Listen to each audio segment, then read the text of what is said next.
On July 18, 1976, a masked assailant broke into the bedroom of a 23-year-old woman who woke up to find a man standing over her, completely naked from the waist down. He tied her hands, stuffed her nightgown into her mouth, and raped her.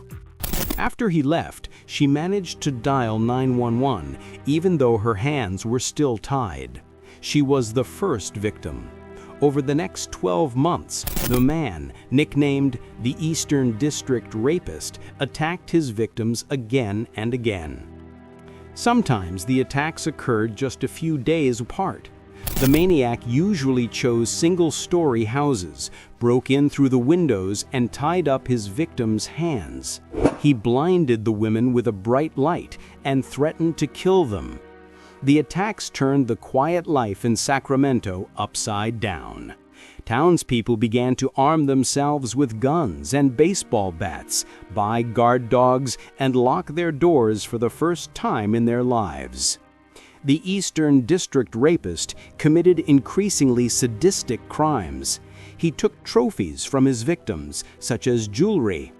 Before raping a 13-year-old girl, he placed plates on the back of her mother, who was in the next room, and threatened to cut off her daughter's fingers if he heard the sound of falling plates.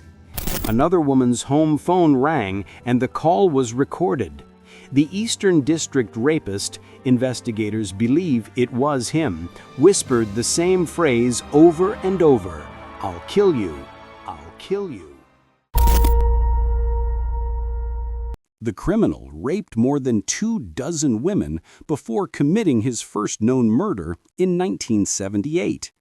Katie and Brian Magyar were walking their dog on the night of February 2, 1978, when they got into a conflict with a stranger. No one knows what they talked about or why they argued, but 20-year-old Katie and 21-year-old Brian were shot and killed. Several witnesses saw a man wearing a ski mask running away. A few months earlier, Katie had complained that a man was stalking her at work. Her coworkers said that someone kept calling her and saying, "It's your turn." The stranger in the blue Volkswagen followed her for hours. After she tried to approach him, he drove away, but then returned a few hours later. After that, Katie quit her job. After killing Katie and Brian, the Eastern Rapist began attacking in Contra Costa County, where he raped more than 20 people and then committed murder. This time, his victims were osteopathic surgeon Robert Offerman and his girlfriend Alexandria Manning. Both were tied up and killed in Offerman's home. After this incident, he no longer left his victims alive. In the early 1980s, a criminal known as the Real Night Stalker began killing in Santa Barbara, Ventura, and Orange counties. He developed a new habit. He would rape women in front of their partners and then kill both of them. He killed the spouses, Lyman and Charlene Smith, the newlyweds Keith and Patty Harrington, and Cherie Domino and her boyfriend Greg Sanchez. The Smiths were beaten to death with a fireplace log. He also raped and killed a woman named Manuela Vitone in 1981 while her husband was in the hospital. Finally, in 1986, he raped and killed Janelle Cruz, after which he disappeared without a trace for 32 years. The police were confused by the fact that the rapes and murders were sometimes committed hundreds of miles apart. The police suspected the most obvious suspects: rejected lovers, family members, or other acquaintances of the victims. "We had excellent detectives who worked tirelessly on this case," says Lieutenant Belli, who has been working on the case since 2008.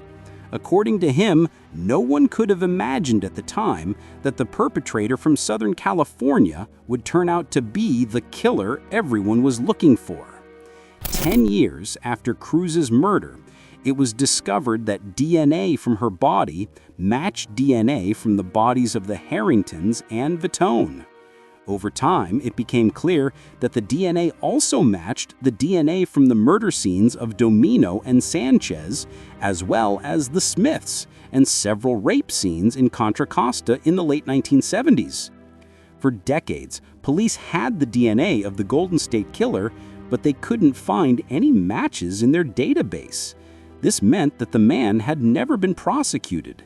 As a result, a task force was formed from all the affected jurisdictions, as well as representatives from the FBI. A reward was offered for information about the killer or the case.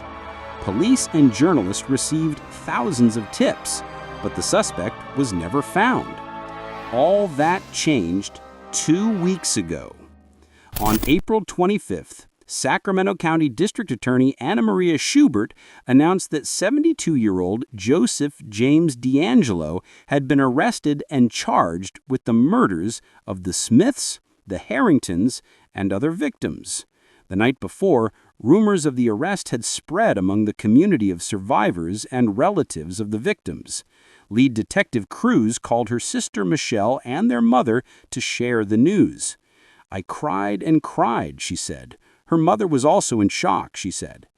The breakthrough in the investigation came after Paul Holes, a retired investigator from the Contra Costa District Attorney's Office, who had been working on the case for a long time, decided to search the free genealogy website GED Match, where users voluntarily share information about themselves. According to the Sacramento Bee newspaper, the website was created to help people find long-lost relatives. GED Match has a database of 800,000 DNA profiles. Sacramento County Deputy District Attorney Steve Grippy confirmed that one of D'Angelo's family members used the service. Michelle Cruz White was unable to contain her emotions in a telephone interview with the BBC. She said she cried for the first time since learning that her sister's rapist and murderer could face justice. She said she was finally able to realize how the incident had affected her life, and the arrest proved that her decision 2 years ago to go public and talk about the murder was the right one. "My family thought that if I became known to the whole world, it would put us all at risk. The whole family would be in danger. It's such a relief for me that it's all over, and my sister can rest in peace." D'Angelo may still try to prove his innocence. Michelle Cruz White says she has been able to calm down and relax for 32 years. The whole world will know his secrets. He will no longer be able to hide and die in peace. We did it. He is where he belongs.